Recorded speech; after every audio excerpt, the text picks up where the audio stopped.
we're talking about the Catholic Church and keeping relics from the ancient world hidden from humanity. Even if they do open it up, it's hidden. They're idolizing those. Am I wrong? Should we be, even if it is from Christ or God or a relic from that time, should we be idolizing those? Would Jesus have idolized that?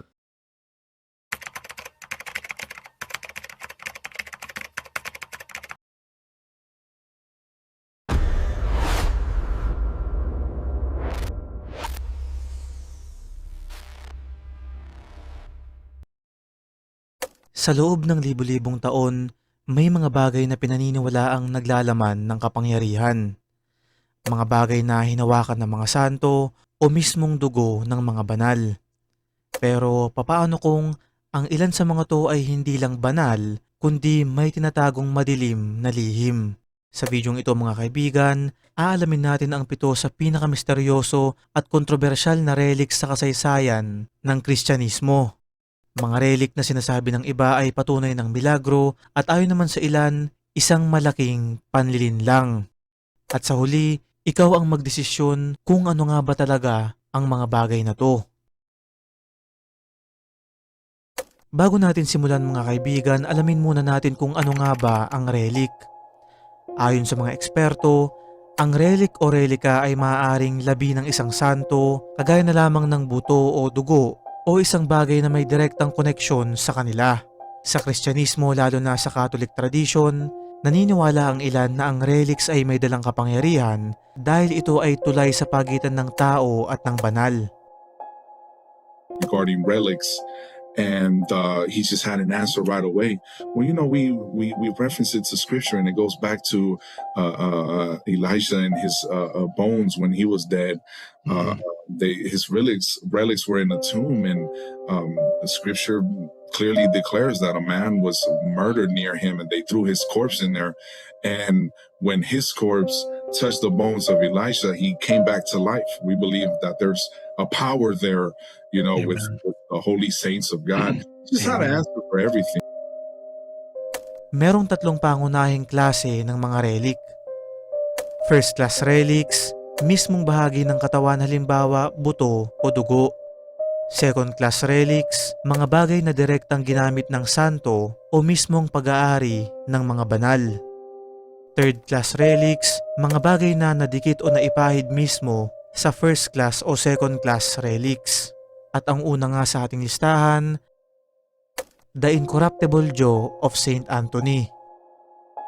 Si Saint Anthony of Padua ay isa sa pinakatanyag na santo sa Kristyanismo. Kilala rin siya bilang patron saint ng mga nawawalang bagay. Ngunit ang kanyang pinakakakaibang legacy ay hindi ang kanyang mga milagro, kundi ang kanyang panga na hindi raw nabubulok. Namatay siya noong 1231 sa Padua. Pagkalipas ng halos 30 taon, binuksan ang kanyang libingan bilang bahagi ng canonization process nito bilang isang santo. At dito mga kaibigan, nagsimula ang misteryo. Ang kanyang katawan ay halos naging alikabok, pero ang kanyang dila at panga ay nanatiling buo. Ayon sa mga pari noon, ito ay patunay na ang kanyang pangangaral ay pinagpala ng Panginoon. May mga pilgrims na nagsasabing nakaramdam sila ng init o kakaibang presensya habang malapit dun sa relic. May ilan naman nagsasabing gumaling daw ang kanilang karamdaman. Base naman sa science, merong iba't ibang posibilidad kung bakit hindi nasira yung kanyang panga. Dry environment na nag-preserve ng tissue, natural mummification, o selective preservation dahil sa paraan ng paglibing. Pero ang tanong, bakit specific na bahagi lang ng ulo ang na-preserve? May mga nagsasabing, posibleng pinalitan ang relic sa paglipas ng panahon, o di kaya naman exaggerated ang mga kwento para palakasin ang pilgrimage economy. Sa medieval Europe, ang pagkakaroon ng relic ay nangangahulugan ng kapangyarihan at yaman.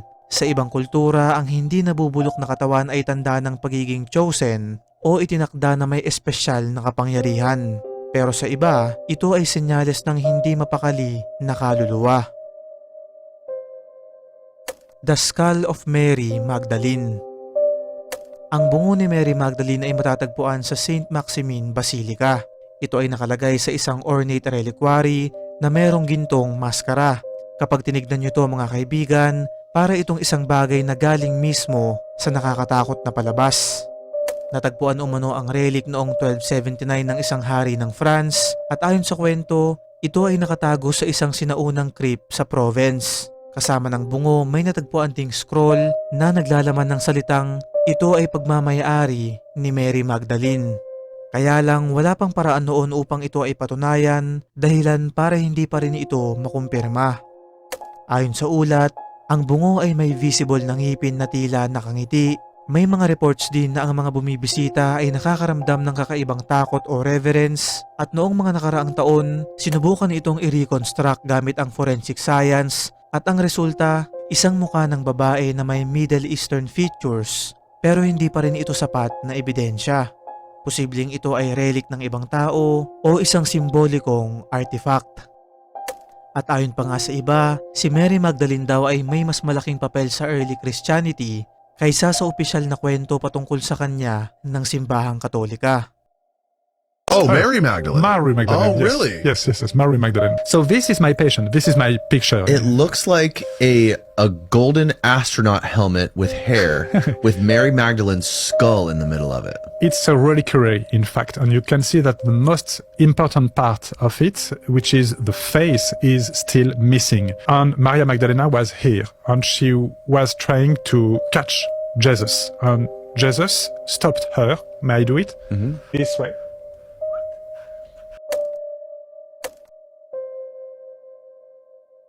The head of John the Baptist. Ang ulo ni John the Baptist mga kaibigan ay isa sa pinakakilalang relics. Kaya lang ito rin ang isa sa pinaka-kontrobersyal. Ayon sa Biblia, pinugutan siya ng ulo dahil sa utos ni Herod.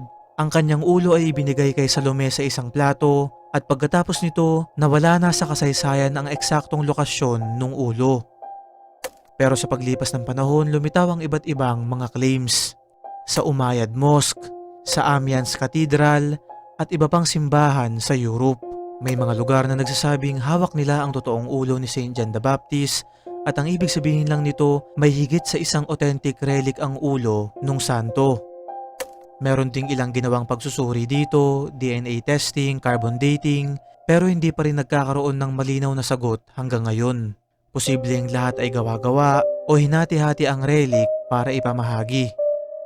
May mga kwento na ang relic na ito ay nagdadala ng mabigat na spiritual presence at sa ilang testimonya nakakaranas ng bangungot ang mga taong nakakita na dito. True Cross. Mga kaibigan, hindi lahat ay naniniwala sa relics. Sa katunayan, isa ito sa pinakamainit na debate sa kasaysayan ng Kristyanismo. Noong medieval period, ang relics ay naging sentro ng pilgrimage. Ang mga simbahan na may relic ay dinarayo ng libu-libong tao at kasama nito, donations, paglago ng ekonomiya at syempre kapangyarihan. May mga historians na nagsasabing maraming fake relics ang ginawa. May mga buto ng hayop na ipinasa bilang banal at may duplicate ng halos lahat ng relics.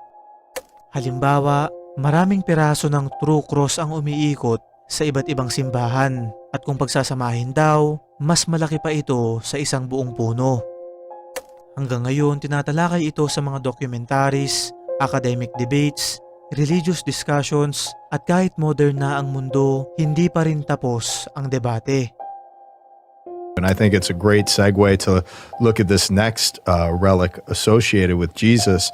And, you know, incorrectly, Martin Luther said that one could build a whole house using all of the parts of the true cross scattered around the world. And he said that very irreverently, you know, kind of criticizing the reliquaries of the church as it relates to the reverence to the Holy Cross. But, you know, according to the research carried out associated with the reliquaries that hold the this great relic associated with Jesus, the Holy Cross, done in the 19th century, the known fragments of the Holy Cross amount to less than 1/9 of its original volume. And the history of the cross goes all the way back to where St. Helena discovered this with the robe and secured one of the most important relics to Christendom. The Shroud of Turin. Ang Shroud of Turin ay hindi lang simpleng tela. Ito ang isa sa pinakapinag-aralang artifact sa buong kasaysayan ng Kristyanismo. Ito nga ang unang maaalala ng mga Kristiyano kapag sinabi nating relic. Ito ay isang linen cloth na may habang humigit kumulang 14 feet at makikita dito ang faint image ng isang lalaking tila pinahirapan. May sugat sa ulo, likod, kamay at paa. Ang sugat sa ulo ay parang mula sa crown of thorns, may marka ng paghampas sa likod katulad ng Roman scourging, may sugat sa tagiliran, eksaktong kapareho ng sinaksak ng sibat. Noong 1898, isang photographer na nagngangalang Secondo Pia ang kumuha ng litrato nito. At dito mga kaibigan nagsimula ang mga haka-haka. Lumabas sa negative ng larawan ang mas malinaw na muka, para bang ang tela mismo ay isang photographic negative bago pa man maimbento ang modern photography. Noong 1978, isang grupo ng scientist na tinatawag na STURP ang nagsuri sa tela. Ang kanilang findings, walang paint o dye, ang imahe ay nasa pinaka-surface lang ng fibers at walang malinaw na paraan kung paano ito ginawa. Ayon naman sa mga teorya, maaaring ito ay isang radiation burst, isang energy release sa resurrection, medieval forgery gamit ang unknown technique, o baka isang phenomenon na hindi pa kayang ipaliwanag ng science. The Blood Miracle. Ang dugo ni St. Januarius ay isa sa pinaka-consistent na milagro sa modernong panahon. Ito ay nakasil sa isang glass ampule at matatagpuan sa loob ng Naples Cathedral. Ang dugo ay karaniwang solid, parang tuyong gel, pero sa tatlong partikular na petsa bawat taon, ito ay unti-unting nagiging liquid sa harap ng maraming tao. Hindi ito instant, bagkus makikita mismo ang pagbabago. May mga dokumento mula pa noong 1300s na nagsasabing matagal nang nangyayari ang bagay na to. At bawat taon, libo-libong tao ang pumupunta upang masaksihan ang relic na magbago. May mga taon na hindi natutunaw ang dugo at pagkatapos nito may nangyaring lindol, pagputok ng bulkan at malalaking trahedya. Kaya para sa ilan, ito ay isang parang warning system. Ayon naman sa agham, merong hypothesis na baka ito ay isang thixotrophic gel, isang substance na nagiging liquid kapag inalog, kaya lang ang problema ay hindi ito basta-basta nare-replicate sa parehong paraan. At panghuli sa ating listahan mga kaibigan, the lost coins of Judas. Ang 30 pirasong pilak na tinanggap ni Judas Iscariot ay hindi lang simpleng bayad. Ito ay simbolo ng pagtataksil sa ating kasaysayan. Ayon sa Gospel of Matthew, matapos ipagkanulo si Jesus, nagsisi si Judas at binalik ang pera sa mga pari. Kaya lang hindi nila ito tinanggap dahilan para ito ay itapon niya sa templo at ginamit umano ang pera upang bumili ng Field of Blood. Walang malinaw na record kung nasaan napunta ang eksaktong mga barya. May mga museum na nagsasabing may hawak silang possible coins pero walang konkretong ebidensya. May ilang occult believers ang nagsasabing ang mga coins ay may energy ng pagtataksil at ito ay maaaring may dalang kamalasan. May mga kwento pa na ang sino mang magmamay-ari nito ay makakaranas ng malas, mawawalan ng yaman o may biglaang trahedya.